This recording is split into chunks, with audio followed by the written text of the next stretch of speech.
Hey guys, how's it going? Hope you're doing well. My name is Crown, and today I'm going to read you some very interesting stories that I hope that you're gonna love. And now, without further ado, let's go!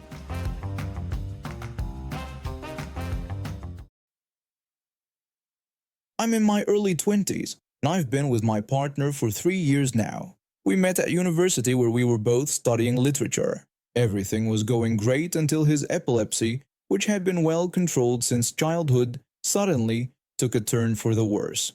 The doctors still haven't figured out why, but his seizures became nearly daily occurrences. I remember the first time it happened. We were having lunch at the campus cafe when his expression suddenly went blank. Within seconds, he was on the floor. That day changed everything. He had to put his studies on hold, and I made the decision to become his full-time carer. It wasn't an easy choice, but I couldn't imagine doing anything else. We've had to adapt our whole life around his condition. One of the biggest challenges is transportation. We rely heavily on public buses, and we always try to use the accessible seating area. My partner wears a sunflower lanyard to indicate his hidden disability, which usually helps avoid awkward situations. Usually. This one morning we had to catch the bus during the school rush hour. We got lucky and managed to grab 2 accessible seats near the front. Within a few stops, the bus was packed with teenagers heading to school, filling every available space, including the other accessible seats. At one of the stops, an older woman with a walking stick got on.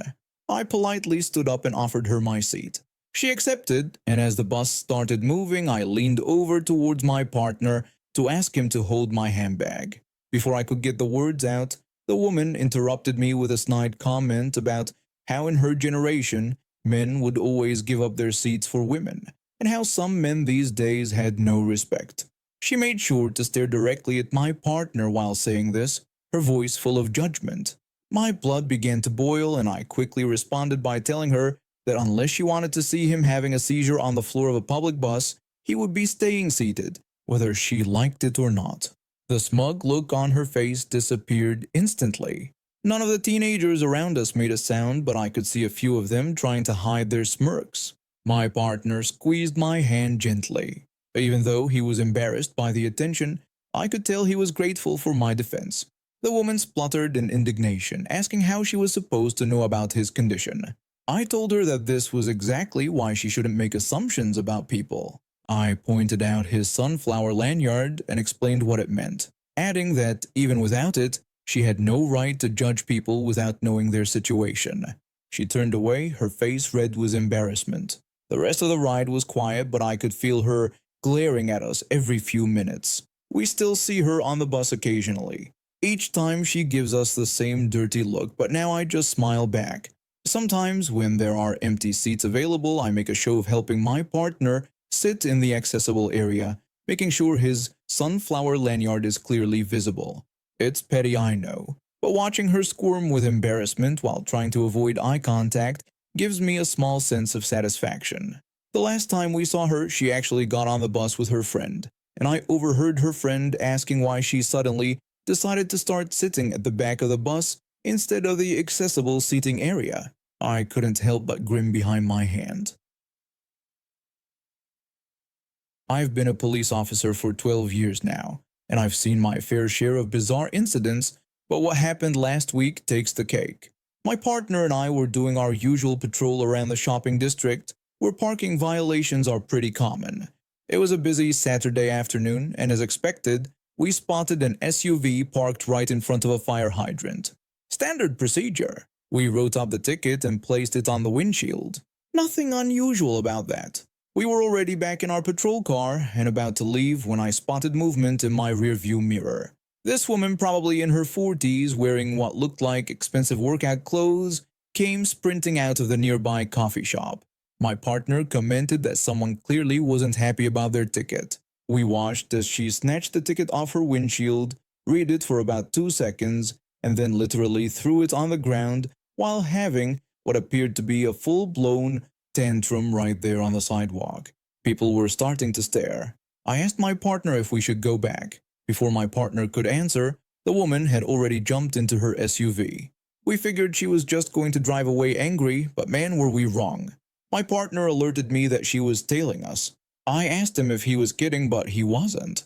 This woman was actually following our patrol car, and not subtly either. She was right on our bumper, honking her horn repeatedly. We decided to pull over and deal with the situation, but before we could, she swerved around us and cut us off, forcing us to slam on the brakes. Our patrol car skidded and hit the curb hard. My partner radioed Central, requesting backup at 5th and Madison, explaining that we had an aggressive driver who had just forced us off the road. The woman was already getting out of her car, waving the crumpled ticket in her hand and screaming something we couldn't hear. Given the sudden and aggressive nature of the stop, we both drew our weapons. Standard procedure when faced with an unknown threat. I shouted at her to stay in her vehicle and keep her hands visible. She either didn't hear us or chose to ignore the commands because she kept coming, now shouting about how she was only running into the coffee shop for 5 minutes and how we had no right to give her a ticket. When she reached for her car door handle, that's when things went from bad to worse. My partner and I both opened fire, aiming at the vehicle. The woman screamed and ducked back into her car, which was exactly what she needed to do. Within seconds, 3 more patrol cars arrived, sirens blaring. One of the responding officers ordered her to get on the ground and exit the vehicle with her hands up. The woman finally seemed to realize the gravity of her situation. She came out slowly this time, hands trembling above her head. When we cuffed her, she was still trying to argue about the parking ticket, demanding our badge numbers and claiming this was assault, insisting she was only gone for 5 minutes. I told her that she was under arrest for aggravated assault with a vehicle against law enforcement officers, reckless driving, and resisting arrest. I told her that the parking ticket was now the least of her concerns. Later at the station, we learned that this wasn't her first run-in with law enforcement. She had multiple citations for parking violations, 2 previous incidents of disorderly conduct, and had been banned from 3 local businesses for harassing their employees. She'd also recently lost her job as a real estate agent for throwing a coffee at a client who decided not to buy a house she was showing. The district attorney ended up charging her with multiple felonies. She took a plea deal that included mandatory anger management classes, community service, and 18 months in state prison. The judge was unsympathetic when she tried to argue that we were at fault for provoking her by giving her a parking ticket. The parking ticket, by the way, was for $75. Her legal fees alone ended up being over $50,000. I come from what most people would consider a wealthy family. My parents built a successful real estate business, and my siblings followed in their footsteps. I, however, chose a different path. While they focused on acquiring more properties and climbing the social ladder, I pursued a career in social work. This choice always made me the black sheep of the family. Our house was filled with expensive things, but genuine warmth was scarce. My parents measured success solely by the size of someone's bank account. My older sister became their perfect clone, constantly chasing status symbols and looking down on anyone she deemed beneath her. My younger brother wasn't much different, though he preferred to show off his wealth through exotic cars and luxury watches. Every family gathering turned into a competition of who bought what, who vacationed where, and who made the most profitable deals. When I'd mention my work at the homeless shelter or the domestic violence support center, they'd either change the subject or make snide remarks about how I was wasting my potential. The final straw came during this summer's family reunion. I had just finished telling them about a successful fundraising event for a children's hospital. My mother started complaining, saying she couldn't understand why I wasted time helping strangers when I could be building my own wealth. When I responded that helping others mattered more than having 3 vacation homes, my sister jumped in with her usual prejudices. She claimed these people were probably just lazy and should work harder instead of looking for handouts. My brother sided with her, suggesting I was enabling them and that maybe they'd get their act together if they faced some consequences. I tried explaining that some of these people work 3 jobs and still can't make ends meet, but my mother dismissed this by saying they should have made better choices in life. My father then brought up how my sister had just bought another beachfront property, saying that's what I should be focusing on instead of these lost causes. When I objected to him calling them lost causes, my sister told me not to get emotional, adding that this was why I'd never be successful because I was too soft. That's when something inside me snapped. 20 years of bottled up frustration came pouring out. I confronted them about their privilege bubble, how they looked down on everyone else and hoarded wealth like dragons. I pointed out that they hadn't helped a single person in their entire lives unless it benefited them somehow. My mother tried to shut me down, acting outraged and bringing up everything they'd supposedly given me. I cut her off, telling her the only thing they'd given me was a perfect example of how not to be a human being. I told them I was done. Done with the materialistic competitions, the judgment, and their complete lack of empathy. Done with all of it. I walked out that day and didn't look back. They tried calling and texting at first, not to apologize, but to tell me I was being dramatic and ungrateful. Eventually, they stopped, probably too busy counting their money to care. As the holiday season approached, I thought about the roughly $5,000 I usually spent on their gifts: designer clothes, expensive wines, luxury accessories, things they didn't need and barely acknowledged. This year would be different. I did some research and found a debt collection agency selling a batch of medical and student loan debt. Using the money I would have spent on my family's gifts, I bought the debt of 1,642 people in upstate New York and forgave it all. People who had been struggling, receiving harassing phone calls, watching their credit scores plummet. They would get a fresh start. The day I mailed out the debt forgiveness notices, I felt lighter than I had in years. My pet raccoon, who I rescued and rehabilitated, much to my family's horror, seemed to share my joy. She made herself a cozy nest in the shredded papers of what would have been my family's gift receipts. A week later, my sister called me in a fury. She'd heard from our cousin about what I'd done with the gift money. She called me insane and complained about missing out on the handbag she wanted. When I pointed out that she already had 30 fancy handbags and these people needed help more than she needed a 31st, she resorted to calling me a failure who would never understand how the real world works. I explained that I understood perfectly well. I understood that while she was obsessing over another handbag, someone was choosing between buying medication or feeding their children. I told her I had finally spent my money on something meaningful. She called me pathetic and threatened to tell our parents. I encouraged her to do so, telling her to tell everyone. I wanted them all to know that instead of funding their materialistic lifestyle, I had helped people who actually needed it. I told her to consider it my Christmas gift to humanity. I hung up and blocked their numbers.